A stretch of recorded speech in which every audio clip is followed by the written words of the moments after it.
Hello friends, welcome to the Shweta tutorial. Shweta tutorial में आप सबों का स्वागत है। आज का दोस्तों जो मेन टॉपिक है, आज हम लोग जो है बहुत इम्पोर्टेंट टॉपिक जो है यहाँ पर चर्चा करने वाले हैं। जो भी आरबीआई टर्मिनोलॉजी यूज करती है बैंक में, बैंक के पर्सपेक्टिव में दोस्तों, ये बैंक रेट, रेपो रेट क्या होता है, रिवर्स रेपो रेट क्या होता है, मार्जिनल स्टैंडिंग फैसिलिटी क्या होता है, एकोमोडेटी इंस्टांस। आप लोग ने सुना होगा कि आरबीआई ने जो डिसीजन लिया, जब भी बाय मंथली या फिर क्वार्टरली जब वो अपना प्रेस कॉन्फ्रेंस करते हैं तो एक वर्ड आता है एकोमोडेटी स्टांस। क्या होता है ये दोस्तों हम जानेंगे विस्तार से क्या होता है ये। फिर हम लोग जानेंगे difference between repo rate and bank rate, दोनों में क्या अंतर है।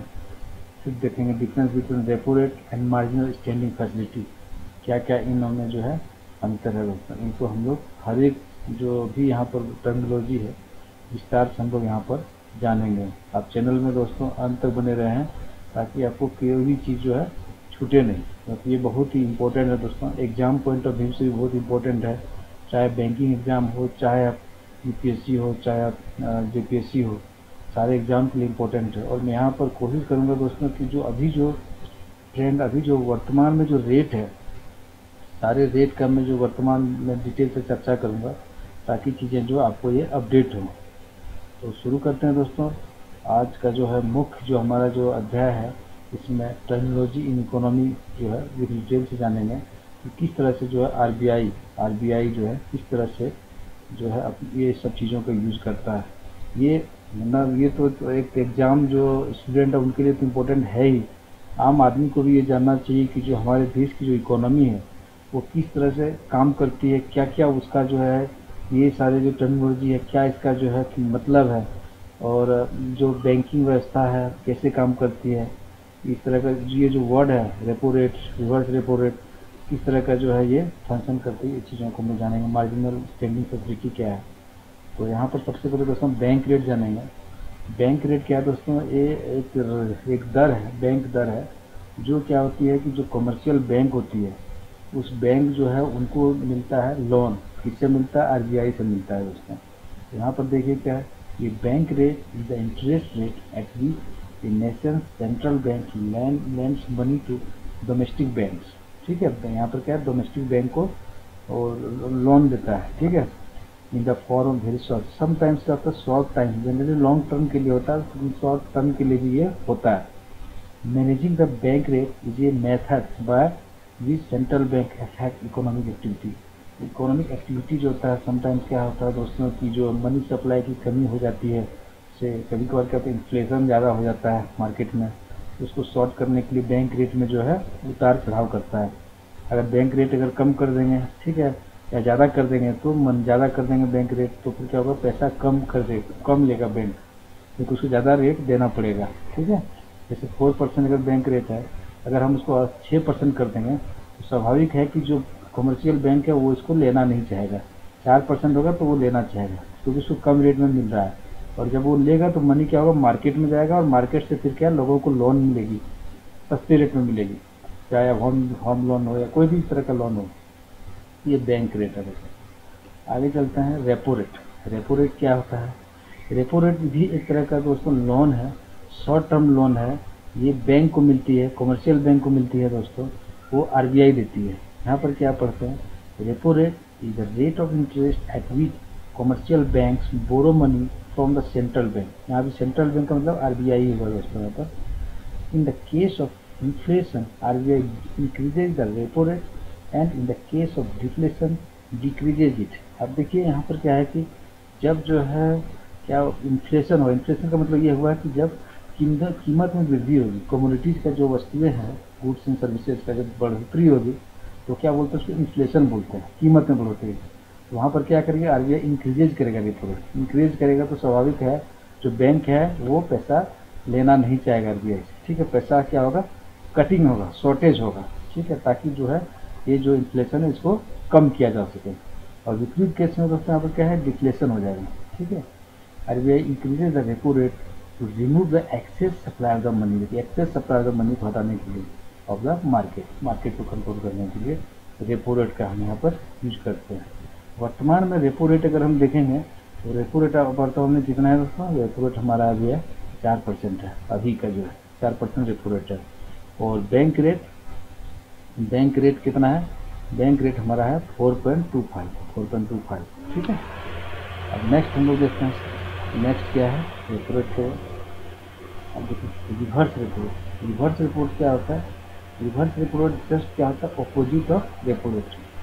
इसमें क्या होती है कि जो आरबीआई होती है, जो सेंट्रल बैंक होती है, सेंट्रल बैंक जो जैसे बैंक जब पैसा लेती है, ठीक है, रेपो रेट के केस में क्या था कि बैंक ले रही थी पैसा सेंट्रल बैंक से, बट रिवर्स रिपोर्ट में क्या होता है कि जो है सेंट्रल बैंक यानी कि आरबीआई जो है पैसा लेती है, किससे लेती है? बैंक से पैसा लेती है, ठीक है। और उसका जो है जो भी रेट होगा, अभी वर्तमान में क्या है 3.35 है। ये आप याद रखिएगा, एग्जाम पॉइंट ऑफ व्यू से बहुत ही इंपॉर्टेंट है दोस्तों। तो यहाँ पर क्या है कि 3.35 है, तो यहाँ पर क्या है reverse repo rate, the rate of interest at which commercial bank keep their deposit with the central bank. यहाँ पर क्या होता है, कमर्शियल बैंक जो है जमा करता है किसके पास? सेंट्रल बैंक के पास जमा करता है दोस्तों, वो उसको ये ब्याज पर, किस रेट पर? 3.35%। ये है रिवर्स रेपो रेट दोस्तों। उम्मीद करता हूँ कि आप ये समझ लिए होंगे। नेक्स्ट हम देखते हैं क्या है, मार्जिनल स्टैंडिंग फैसिलिटी होता है, इसको शॉर्ट फॉर्म में एमएसएफ बोलते हैं। ये भी एक तरह का क्या होता है, ये भी एक तरह का जो होता है, जो लोन होता है जो सेंट्रल बैंक देती है, बैंकों को देती है, ठीक है। और ये क्या होता है, बस शॉर्ट ड्यूरेशन के लिए होता है, इसे ओवरनाइट बोलते हैं। ये बहुत ही शॉर्ट ड्यूरेशन के लिए होता है। जब क्या होता है कि जब पैसे की बहुत ज़्यादा मतलब शॉर्टेज हो जाती है ना बैंकों में, तो उस समय क्या होता है कि एमएसएफ जो है, एमएसएफ का यूज हुआ जाता है। यहाँ पर देखिए पढ़ते हैं लोग क्या है एमएसएफ। वर्तमान में एमएसएफ आप जानिए कि 4.25% है, जो बैंक रेट है वही है एमएसएफ है। यहाँ पर एमएसएफ रेट और marginal standing facility rate is the interest rate at which the Reserve Bank of India provides money to the scheduled bank commercial bank. Scheduled मतलब वो कमर्शियल बैंक सरकारी जो होता है, जैसे एसबीआई हो गया, scheduled commercial bank, who are facing acute shortage of liquidity, जब पैसे की बहुत ज़्यादा तंगी हो जाती है।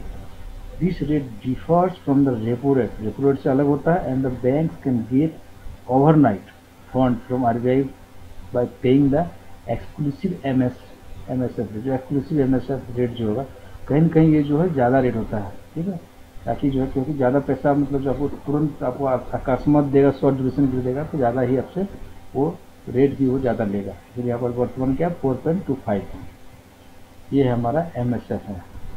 अब देखिए कि आप देखे होंगे कि आरबीआई जब प्रेस कॉन्फ्रेंस करती है तो एक एकोमोडेटिव इंस्टांस, एक प्रेस कॉन्फ्रेंस करती है दोस्तों, तो यहाँ पर क्या होता है, एक वर्ड आता है एकोमोडेटिव इंस्टांस। क्या होता है एकोमोडेटिव इंस्टांस? एकोमोडेटिव इंस्टांस ये होता है दोस्तों, जब हम क्या है कि इकोनॉमी जब हमारा इनस्टेबिलिटी हो जाती है, इनस्टेबिलिटी होता है, या फिर जैसे शॉर्टफॉल ऑफ मनी होता है, तो क्या करती है आरबीआई, क्या करती है कि रेट को कम करता है, चाहे रेपो रेट हो या बैंक रेट हो, इसको कम कर देती है, ताकि जो है पैसे की पहुंच ज़्यादा हो। कम रेट में ज़्यादा पैसा लेना चाहेगा बैंक, तो वहाँ पर जो इस तरह का स्टेंस जो है आरबीआई लेती है। तो यहाँ पर देखिए हम लोग पढ़ते हैं क्या है, an accommodative stance means that the central bank is willing to loosen the monetary condition in the economy further by expanding the supply of money to support slowing economic growth। Growth क्या होता है, economy की slow होती है, उसको बढ़ाने के लिए क्या होता है, पंपिंग करता है, ठीक है। When the economy slows, the RBI can implement an accommodative monetary policy where it cuts the benchmark policy rates to stimulate the economy by reducing the cost of borrowing। अब जो है कि अगर 4% अगर है रेट, उसको क्या कर देगा 3.75% कर देगा। तो यहाँ पर क्या होगा कि जो है 3.75 कर देगा, तो पैसा जो है ज़्यादा कम रेट में ज़्यादा मिलेगा। और क्या होगा, इस तरह से इकोनॉमी जो सप्लाई ऑफ मनी होगी, तो कहीं ना कहीं जो है वो फ़ायदा होगा, वो क्या होगा, फ़ायदा होगा दोस्तों। ये है हमारा व्हाट इज एकोमोडेटिव स्टांस। आप मुझे उम्मीद है कि आज ये समझ गए हैं। अब अगला हम देखते हैं, यहाँ पर हमने अंतर जानने की कोशिश किया है कि रेपो रेट और बैंक रेट में क्या अंतर होता है, ठीक है। अभी रेपो रेट और बैंक रेट में क्या अंतर है, इसका हम जानेंगे। अभी रेपो रेट कितना है 4% है, और बैंक रेट कितना है दोस्तों 4.25% है, ठीक है। अब ये रेट इंपॉर्टेंट है, ये एग्जाम पॉइंट ऑफ व्यू से बहुत ही इंपॉर्टेंट है। चलिए देखते हैं क्या क्या यहाँ पर डिफरेंस है दोनों के बीच में। In the case of repo rate RBI क्या करते हैं, lends money to the commercial bank को देती है बाय परचेजिंग गवर्नमेंट सिक्योरिटी को जो है दाव पे लगाती है। कोलेटरल जो होता है यहाँ पर क्या होता है, गवर्नमेंट सिक्योरिटी होती है, ठीक है। इसके लिए होती है ये इन द केस ऑफ जो होता है रेपो रेट में होता है। But in the case of bank rate में क्या होती है, द कमर्शियल बैंक क्या करती है, बोरो लोन लेती है सेंट्रल बैंक से। कैसे लेती है, RBI without selling any government security, यहाँ पर इंपॉर्टेंट है, without selling any government securities को करके जो है बैंक रेट से लोन लेती है। और ये जो है रेपो रेट जो होता है यहाँ पर क्या होता है, गवर्नमेंट सिक्योरिटी जो है यहाँ पर क्या होता है, कहीं परचेज करके लेती है। आरबीआई को कोलेटरल के रूप में जमा करना पड़ता है और आरबीआई को, जो कमर्शियल बैंक है। और यहाँ पर क्या है कि विदाउट एनी गवर्नमेंट सिक्योरिटीज का जो है आरबीआई के पास जो है बैंक रेट जो है यहाँ पर बैंक रेट से लोन लेती है, ठीक है। यहाँ पर देखिए दूसरा अंतर क्या है रेपो रेट और बैंक रेट में। The bank rate impacts directly to the consumer को इम्पैक्ट करता है। क्यों करता है, it is an important factor that decides what interest rate loan should be offered to the people. क्योंकि देखिए अगर पैसा कम रेट में अगर बैंक को मिल रही है तो बैंक जाहिर है कि ये पीपल को भी लोन जो सस्ते रेट में देगी, इसलिए बैंक रेट इम्पैक्ट करता है लोगों को। On the other hand the repo rate does not impact the public directly. But क्या है कि दोस्तों यहाँ पर रेपो रेट में इस तरह की चीज़ें नहीं होती, क्योंकि शॉर्टफॉल ऑफ जो मनी होता है इसको जो है वो उसको प्रोवाइड करता है, ठीक है। तो इसलिए यहाँ पर कोई इसका इम्पैक्ट यहाँ पर नहीं है। अब हम लोग देखेंगे दूसरा अंतर यहाँ पर जानेंगे सर, रेपो रेट और एमएसएफ हम लोगों ने पहले ही चर्चा किया है, मार्जिनल स्टैंडिंग फैसिलिटी होती है। इसकी जो अभी वर्तमान में कितना है 4.25% है। और रेपो रेट का कितना है दोस्तों, रेपो रेट का भी है 3.35% है। सॉरी, ये है आपका रेपो रेट का 4% है। अब हम लोग देखते हैं दोस्तों यहाँ पर क्या है, रेपो रेट और एमएसएफ के बीच में अंतर क्या है, इसको हम जानने की कोशिश करेंगे। रेपो रेट का ऑलरेडी हमने पिछला में देखा, ये क्या है कि ये जो डायरेक्टली इम्पैक्ट लोगों को नहीं करती है, ठीक है। एमएसएफ क्या होता है, ओवरनाइट के लिए मतलब शॉर्ट ड्यूरेशन के लिए जो लोन लेते हैं बैंक वगैरह, शेड्यूल बैंक, तो उसके लिए एमएसएफ है। चलिए यहाँ पर पढ़ते हैं क्या है। The repo rate is applied to loan given to bank that are looking to meet the short term financial need को पूरा करने के लिए दिया जाता है। While MSF is mean for lending overnight to bank, मतलब तुरंत जो है इसके लिए जो एमएसएफ है, ठीक है। और यहाँ पर क्या है, शॉर्ट टर्म फाइनेंशियल नीड्स को पूरा करने के लिए यहाँ पर क्या है, रेपो रेट है। Repo rate is the rate at which money lend by RBI के द्वारा दिया जाता है to commercial bank, while MSF is a rate at which RBI lends money to schedule bank. यहाँ पर दो अंतर है, शेड्यूल बैंक और कमर्शियल बैंक। दोस्तों शेड्यूल बैंक में दो चीज़ें आती है, शेड्यूल क्या होता है, ज़्यादा बड़ा होता है ना, कमर्शियल बैंक से होता है। इसके अंदर प्राइवेट भी आता है और पब्लिक भी आता है। यहाँ पर देखिए, यहाँ पर क्या है, शेड्यूल बैंक के लिए जो है आरबीआई लैंड देती है, ठीक है, एमएसएफ में। और रेपो रेट के केस में क्या होता है, यहाँ पर कमर्शियल बैंक होता है। अब दूसरा अंतर जानते हैं, lending at repo rate involve selling of bank security as collateral to RBI along with repurchase agreement. यहाँ पर रीपर्चेज एग्रीमेंट होता है। और क्या होता है, हमने पहले पढ़ा था, बैंक जो सिक्योरिटीज होता है वो क्या होता है, कोलेटरल जो क्या होता है, ये होता है landing rate involve selling of bank securities, ठीक है। तो यहाँ पर क्या होता है दोस्तों, बैंक जो है यहाँ पर क्या है, गवर्नमेंट सिक्योरिटीज का जो है यहाँ पर इस्तेमाल करती है। जबकि loan given to MSF rate क्या होता है, इसमें इन्वॉल्व गवर्नमेंट सिक्योरिटीज का यहाँ पर जो है कोलेटरल के रूप में इस्तेमाल होता है यहाँ पर, ठीक है, एमएसएफ रेट में। अनदर क्या डिफरेंस लोग देखते हैं, another major difference between the MSF and repo rate is that as MSF banks जो होता है are allowed to use the securities that comes under statutory liquidity ratio. Statutory liquidity ratio होता है तो 18% है वर्तमान में। और ये क्या होता है, ये जो बैंक के पास होता है एज ए क्या होता है, सुरक्षा के रूप में होता है।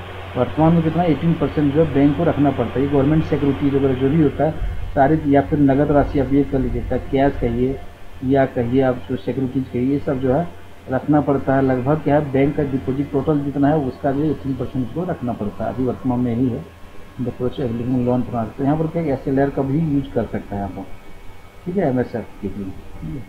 तो मुझे उम्मीद है दोस्तों कि जो जितनी भी चीज़ें यहाँ पर आपको बताया गया है पूरी तरह से आपको समझ में आया होगा। अगर किसी तरह का डाउट हो दोस्तों तो आप मुझे आप पूछ सकते हैं। एक चीज़ और भी है, CRR जो कैश रिजर्व रेशियो जो कितना अभी वर्तमान में 4% है दोस्तों।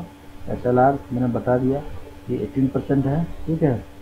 रेपो रेट, अभी रेपो रेट कितना है, रेपो रेट तो 4% है। MSF कितना है दोस्तों, MSF हो गया हाँ 4.25% है, ठीक है। और बैंक रेट हमने ऑलरेडी बता दिया, बैंक रेट जो है ये भी जो है अपना 4.25% है।